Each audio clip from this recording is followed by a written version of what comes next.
Right అట్లా right right okay. మాట్లాడమనేది కూడా. చరణ్ కౌశిక్ గారు, ఇది నమస్తే బేసిన్ మేడం. ఏరియా ఆధారంగా నిర్ణయించినటువంటిది. ఈ బచావత్ ట్రిబ్యునల్ ఇచ్చినటువంటి 66:34 ఏదైతే 512 ఏపీకి 299 తెలంగాణకి టీఎంసీలు కేటాయించినటువంటి మాట. దానిలో ఇంకా తప్పేముంది? ఎందుకు ప్రతిసారి తెలంగాణ వాళ్ళు సెంటిమెంట్ను రగిలిస్తూ ఉన్నారు? ఎన్నికలు వచ్చినా ఏదొచ్చినా చంద్రబాబు నాయుడిని తిట్టడమే పనిగా పెట్టుకొని వాళ్ళ కార్యాలు చక్కబెట్టుకుంటున్నారు అని చెప్పేసి అంటున్నారు. మేడం, ఇక్కడ చాలా స్పష్టంగా కాంగ్రెస్ పార్టీగా మేము తెలంగాణ రాష్ట్రంలో మేమైతే సెంటిమెంట్ రెచ్చగొట్టే ప్రయత్నం చేయడండి. కేసీఆర్ గారు తెలంగాణ రాష్ట్రంలో చేస్తా ఉన్నాడు. అక్కడ గతంలో జగన్మోహన్ రెడ్డి గారు, కేసీఆర్ గారు ఇక్కడ ఇద్దరు ఒకటై తెలంగాణకు సంబంధించినటువంటి ఎలక్షన్లు జరుగుతూ ఉంటే నాగార్జున సాగర్ దగ్గర గలాట క్రియేట్ చేసి ఏకంగా కేసీఆర్ గారికి మేలయ్యే ప్రయత్నం జగన్మోహన్ రెడ్డి గారు చేశారు. అదే కాకుండా జగన్మోహన్ రెడ్డి గారిని ఇక్కడ ప్రగతి భవన్లో వారు కలవచ్చు, కానీ చంద్రబాబు నాయుడు గారితో కాంగ్రెస్ పార్టీ గెలిస్తే మాత్రం దాన్ని సెంటిమెంట్ క్రియేట్ చేసే ప్రయత్నం బీఆర్ఎస్ పార్టీ చేస్తూ ఉంది. కాబట్టి బీఆర్ఎస్ పార్టీకి తెలంగాణ రాష్ట్రంలో మాకు ప్రత్యేకత కాబట్టి ఆ విషయంలో తెలంగాణ రాష్ట్రంలో కృష్ణా జలాలు కావచ్చు, గోదావరి జలాల్లో జరిగిన అన్యాయం మీద మా ముఖ్యమంత్రి అసెంబ్లీ సాక్షిగా చాలా స్పష్టంగా ప్రకటించింది. ఎందుకంటే బచావత్ ట్రిబ్యునల్ ఏర్పడైంది 1978లో. అదే కాకుండా అవార్డు ప్రకారం కృష్ణా ఉమ్మడి ఏపీకి 811 టీఎంసీలు కేటాయించారు.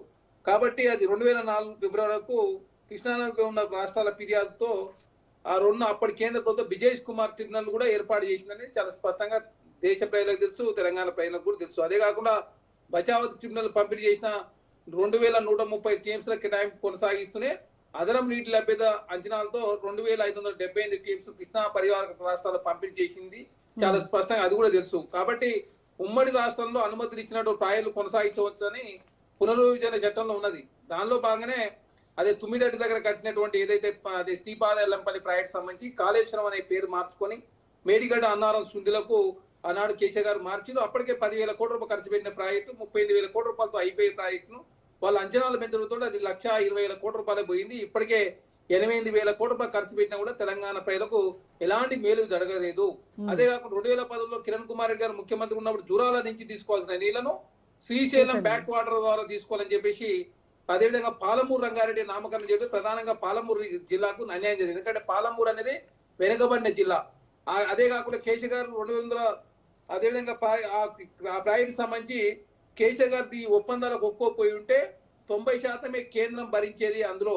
ఎందుకంటే పాలమూరు అనే వెనుకబడిన జిల్లా, ఏఐబిబి కింద కేంద్రమే ఈ ప్రాజెక్ట్ చేపడతామని చెప్పేసి విభజన హామీలో చాలా స్పష్టంగా చెప్పింది. కానీ దాని ప్రకారం జరగకపోవడం మూలంగా తెలంగాణకు అన్యాయం జరిగిన విషయాన్ని చాలా స్పష్టంగా మా ముఖ్యమంత్రి రేవంత్ రెడ్డి గారు, అదేవిధంగా ఆనాడు జరిగినట్టు ఒప్పందాలు కావచ్చు, అపేక్స్ కమిటీ మీటింగ్లు కావచ్చు, 299 టీఎంసీకి ఎందుకు ఈ 299 టీఎంసీలు అపెక్స్ కౌన్సిల్లో సంతకం చేసింది. ఇది జస్ట్ టెంపరరీ మాత్రమే, టెంపరరీ ఒప్పందమే.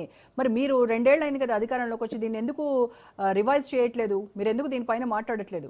మేడం, అదే చెప్తా ఉన్నాం. 299 టీఎంసీలు టెంపరరీగా 2014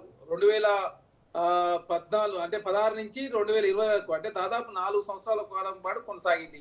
1 సంవత్సరం ఒప్పందం అని చెప్పారు. అది కంటిన్యూగా అపెక్స్ కమిటీ మీటింగ్ లో, అదే కాకుండా విజయ్ కుమార్ ట్రిబ్యునల్ తేల్చే వరకు ఇది కంటిన్యూ అని చెప్పడం జరిగింది. ఆ కోర్టు వివాదం తేలాలి. ఇప్పుడు ఆ కోర్టు వివాదం తేలకపోవడం మూలంగానే తెలంగాణకు మరణ శాసనం కేసీఆర్ గారు రాయడం తోటి తెలంగాణకు తీవ్ర అన్యాయం జరిగిన మాట వాస్తవం. ఎందుకంటే విజయ్ కుమార్ ట్రిబ్యునల్ తీర్పు వచ్చే వరకు ఆ ఒప్పందం కంటిన్యూ అవుతుందని చెప్పి చాలా స్పష్టంగా కేసీఆర్ గారు ఆనాడు సంతకం పెట్టడం మూలంగా మాత్రమే తెలంగాణకు అన్యాయం జరిగిన మాట వాస్తవం. దాన్నే అసెంబ్లీ సాక్షిగా ముఖ్యమంత్రి గారు ప్రకటించారు. దానిలో భాగంగానే తెలంగాణ రాష్ట్రంలో వాటర్ సెంటి మీద రాజకీయాలు చేయాలని చెప్పేసి కేసీఆర్ గారు తెలంగాణ రాష్ట్రంలో, అదేవిధంగా రంగారెడ్డి జిల్లా కావచ్చు, మహబూబ్నగర్ జిల్లా కావచ్చు, నల్గొండ జిల్లా కావచ్చు, వారు ఏదైతే వారు అధికారంలో ఉన్నప్పుడు తెలంగాణ రాష్ట్రానికి సంబంధించి 299 టీఎంసీ ఒప్పుకుంది వాళ్ళే. తర్వాత ఏకంగా కాంగ్రెస్ ప్రభుత్వం వచ్చిన తర్వాత చంద్రబాబు నాయుడు గారికి ధారాదత్తం చేస్తుంది, కాంగ్రెస్ ప్రభుత్వం పట్టించుకోవడం లేదు, అదే కాకుండా ట్రిబ్యునల్ లో సరైన వాదన నిలిపిస్తలేరు అని చెప్పేసి కాంగ్రెస్ ప్రభుత్వం మీద బురదలే ప్రయత్నం చేసి వారాయంలోనే పట్టిసీమ పూర్తయింది. పట్టిసీమ పూర్తయినప్పుడు చంద్రబాబు నాయుడు గారు ప్రశంసిస్తూ, అదేవిధంగా కేసీఆర్ గారు అసెంబ్లీలో మాట్లాడింది వారే. సముద్రంలో వరద జలాలకు సంబంధించి కావచ్చు, సముద్రంలో వృధాగా పోతున్న నీళ్లు వాడుకోని చెప్పింది చంద్రబాబు నాయుడు గారికి కేసీఆర్ గారే. తర్వాత రాయలసీమపై రత్నాలసీమ చేస్తని చెప్పి రోజమ్మ కాడిపోయి చెప్పింది వారే. ప్రగతి భవన్ కు జగన్మోహన్ రెడ్డి గారు పిలిపించింది వాళ్ళే.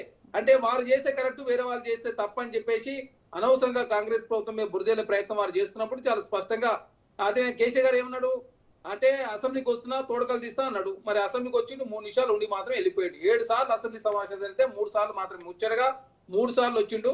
అందులో ఒకసారి గజ్వేల్లో గెలిచిన తర్వాత ప్రమాణ స్వీకారానికి, రెండోసారికి Right. గవర్నర్ ప్రసంగం అప్పుడు, మూడోసారి మన వచ్చి 3 నిమిషాలు ఉండి వెళ్ళిపోయిన పరిస్థితి మనం చూసినాం.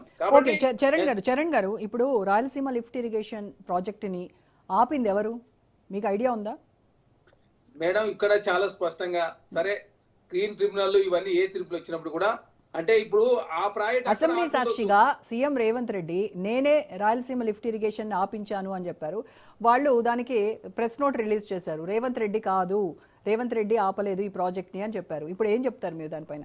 మేడం ఇక్కడ అంటే ప్రాజెక్ట్ టీడీపీ వాళ్ళే చెప్తున్నారు రేవంత్ కి తమ అధికారులు అప్డేట్ చేయలేదు అనుకుంటాను అని చెప్పేసి అంటున్నారు. ఈ మేడం మా ముఖ్యమంత్రి గారికి అప్డేట్లే ఉంటాడు. ఎందుకంటే ప్రాజెక్ట్ అంటే ఆ ప్రాజెక్ట్ దగ్గర డ్యామ్ ఒకటే కాదు కదా, దానికి సంబంధించిన లింకు కెనాల్స్ ఉంటాయి, చాలా ఉంటాయి. అది పూర్తి స్థాయిలో ఆపబడలేదని చెప్పేసి తెలిసింది కాబట్టి ముఖ్యమంత్రి గారు కేంద్రంలో ఉన్నటువంటి అదేవిధంగా కేంద్ర జలవనరుల శాఖ మంత్రి కావచ్చు, అపెక్స్ కమిటీ మీటింగ్ కావచ్చు, అదే కాకుండా జేఆర్ఎంఈ విషయంలో కావచ్చు, సుప్రీంకోర్టు కావచ్చు, సుప్రీంకోర్టు కూడా రిట్ పిటిషన్ దాఖలు చేసింది ఇప్పుడు మరి అట్లాంటే. కాబట్టి ఇవన్నిటి మీద కాంగ్రెస్ పార్టీకి మేము పోరాటం చేస్తూనే ఉన్నాం. కాబట్టి ఆనాడు పడుచుకోకపోవడం మూలంగానే తెలంగాణకు అన్యాయం జరిగింది చాలా స్పష్టంగా చెప్పిర్రు. అదే కాకుండా తెలంగాణ సమస్య ఇప్పుడు చూడండి, విభజన హామీలు 9th 10th షెడ్యూల్లో పరిష్కరించుకోకపోవడం మూలంగా 50,000 కోట్ల రూపాయలు తెలంగాణ సంబంధించి 1,00,000 కోట్లు అయింది. ఇప్పుడు రావాల్సినవి ఏమున్నాయి? ఆంధ్రకు అన్యాయం జరుగుతా ఉంది, తెలంగాణకు అన్యాయం జరుగుతున్నాం. కాబట్టి తెలంగాణ ఆంధ్రాకు అన్నదమ్ములాగా ఆల్రెడీ విడిపోయారు. కాబట్టి విడిపోయిన తెలంగాణ ఆంధ్రాకు అనవసరంగా ఈ సెంటిమెంట్ మీద రాజకీయాలు చేసే ప్రయత్నం బీఆర్ఎస్ పార్టీ అక్కడ జగన్మోహన్ రెడ్డి గారు చేస్తా ఉన్నారు. కాబట్టి దీనికి ఎక్కడో ఒక పులి స్టాప్ పడాలని చెప్పి కాంగ్రెస్ ప్రభుత్వం భావిస్తా ఉంది. ఎందుకంటే తెలంగాణ ఆంధ్ర విడిపోయి ఇన్ని సంవత్సరాలైనా కూడా ఇంకా తెలుగు